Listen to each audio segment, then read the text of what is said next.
Ladies and gentlemen, joining me on the line, we have talked a number of times. I believe this is our third or fourth time. Mark Kendall's on the line. Hey, Mark, what's going on? Adam, what's up, buddy? Not much, just enjoying the Iowa State Fair, and you guys are back for a free show at the fair this Wednesday, 8 o'clock start from the Mid-American Energy Stage. That's going to be pretty cool, right? Way cool. We just got off a couple shows. We played in Wisconsin and Las Vegas.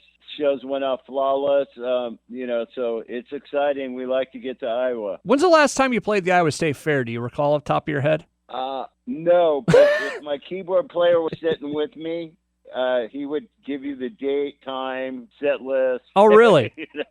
He's like the human almanac. It's like bizarre. I'm not kidding. Like our whole career, he just has embedded in his head. I'm not that good with that. Yeah, they point me to the stage and tell me when to quit playing. That's about where it ends. When they just pull the cord on you, say, "Well, Mark, it's time to end it for the night." That's it, buddy. That's great. Mark Kendall from Great White on the line with me right now. Like I said, they're going to be playing a free show over at the Iowa State Fair here on Wednesday. 8 o'clock start from the Mid-American Energy Stage. How are things going in Great White right now? Excellent. Off the Great White subject for a second, my wife went to Hollywood with my daughter a few days ago and found this vintage 1973 Johnny Winter poster. And she just went to go pick up. It's in a frame now. It took 2 weeks to frame it. So I'm kind of excited about that. But anyway, yeah. That's great. Yeah. Where did she find that? He's in Hollywood. Around Melrose, there's got a lot of shops there. It's like an area where like T-shirts cost like $140. Yeah. But she found this vintage 1973 poster of Johnny Winter in perfect shape. So I had it framed totally pro because Johnny Winter is like one of the biggest deals to me as a teenager. He's my hero. I met him 3 or 4 times, had long conversations with him. I got to ask him a lot of questions because when I was like 15 years old, I was learning all his licks, sitting there for hours. Yeah. But it never quite sounded like him. And I learned why after meeting him. It's because when he went from ukulele to the guitar, he took the finger picks and thumb pick with him. So every time he hits a string, it's in the same direction. You know what I mean? Yeah. He strikes the strings. He doesn't go up and down. They're always going in the same direction, which creates this like machine-like effect. And that's why even though I was playing his stuff note for note, I'm going up and down with a regular pick, and it doesn't have the same sound. And that's why he answered my question on why I didn't sound the same, even though I was playing every note right. Oh, that's awesome. Yeah. So it's just fun, to meet your heroes and paying homage to them, and especially having be sweet and down to earth and give you their time.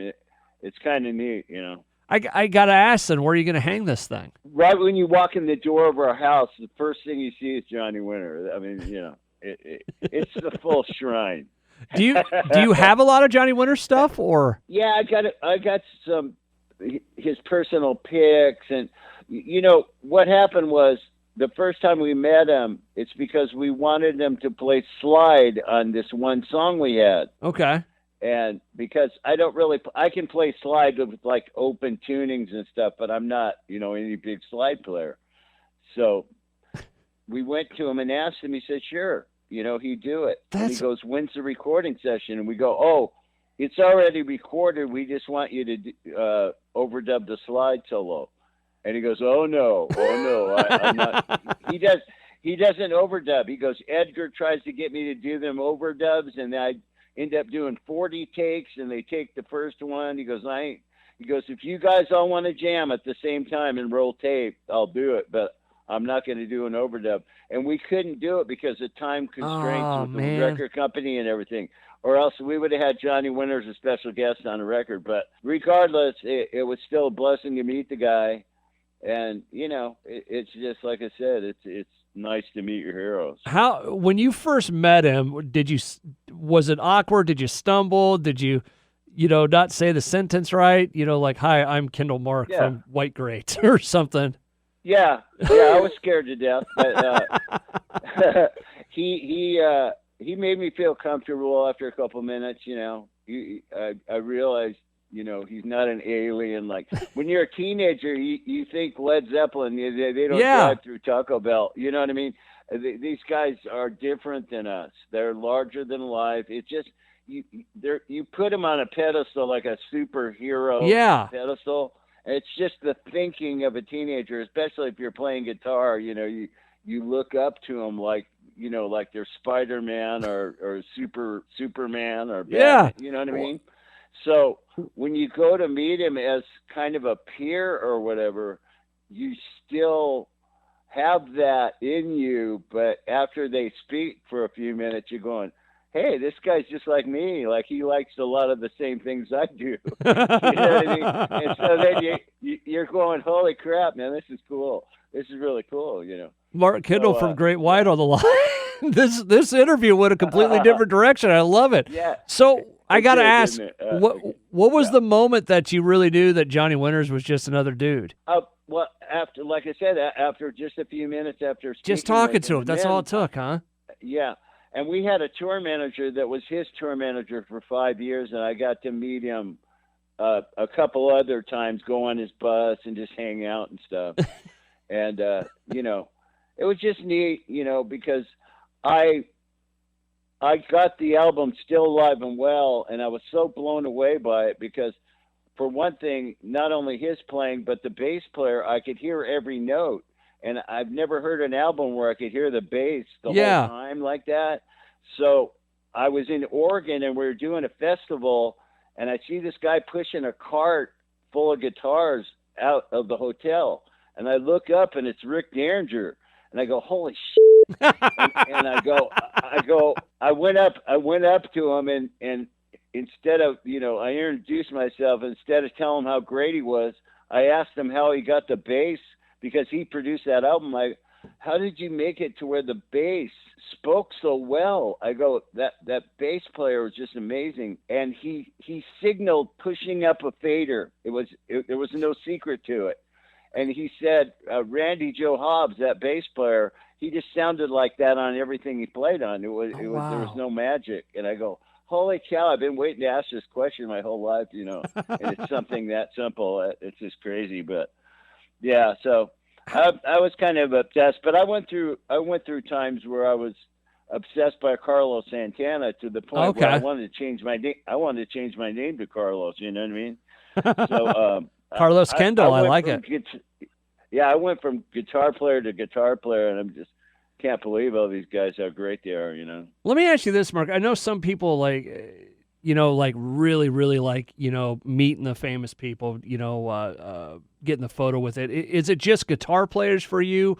Is it just everybody? What is it kind of your thing? I kind of like to pick their brain and see how they think. Instead, as opposed to telling them how great they are. Yeah. It's like, what kind of pedals are you using? Well, what pickup do you use? You know what I mean? It's like, thanks for the 8x10, man. But why do you? What gauge strings do you use? What are you doing after this?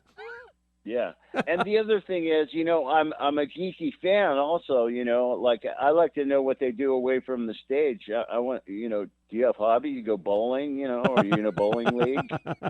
What's the weirdest one that came up then for you? Well, I'll tell you, the most shocking was how well I was treated by Billy Gibbons. He acted like he knew me his whole life. And really? When I went I went into his dressing room. It was just one-on-one, me and him. He grabbed an 8x10 and signed it without me even asking. And he was just the coolest, laid-back dude ever. And he emailed me that night, and I wasn't even home for 2 days. I gave him my email. Yeah. When I got home, I checked my email and seen. And then when he played in town, he invited me and the wife to the ZZ Top show. Oh, cool. So I couldn't believe he treated me like, how does he even remember me? I'm so not in the league of him remembering me. Yeah. So that was definitely a shocker how he remembered me. He invited me to the show, going backstage, meeting the band and all that kind of stuff. So, these are things that, I mean, I've sat with John Lord from Deep Purple. He was in Whitesnake at the time, and he sat and told the stories. We were like little kids, going, okay, tell us another Richie Blackmore story. We were just sitting around, and he was happy to tell us. He was happy to share it, and so, we grow up like any other teenager. We have heroes, and the stars kind of lined up for us to where we were able to go out and tour and make records and meet these guys, and when you meet them, I don't know, it's just kind of a blessing. We're grateful for that, and part of the great things that we've enjoyed. But I'm sure someone's come up to you and done the same thing, though, right? Yeah, but you never feel worthy, that somebody's like kind of shaky and they want your autograph.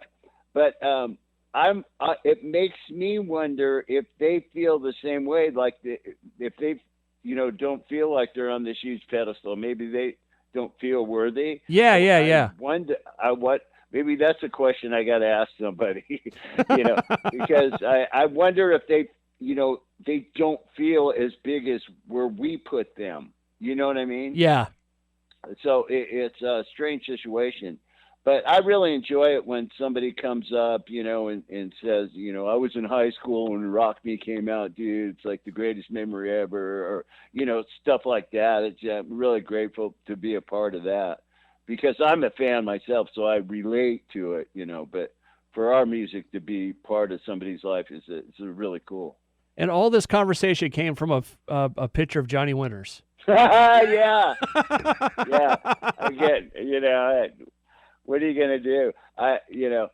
It's just. Yeah, but if you're excited about it, you're excited about it. That's awesome. Well, a lot of that reason too, they're mostly guitar players, and they're the ones that made me want to improve and get better, and get up to the next level and all that kind of stuff. So.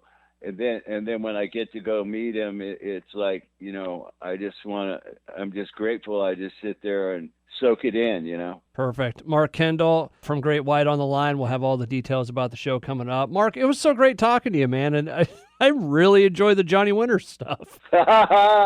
Well, thanks, Adam. It's neat to hear that stuff. I mean, it's cool when, you hear the stuff that you guys are excited about, Yeah. So I'm tired of telling people how great I am. Well, we can do that for you, Mark. I appreciate it so much. Best of luck when you come into town, and we'll see you then, okay? Thank you, Adam. We look forward to it, man.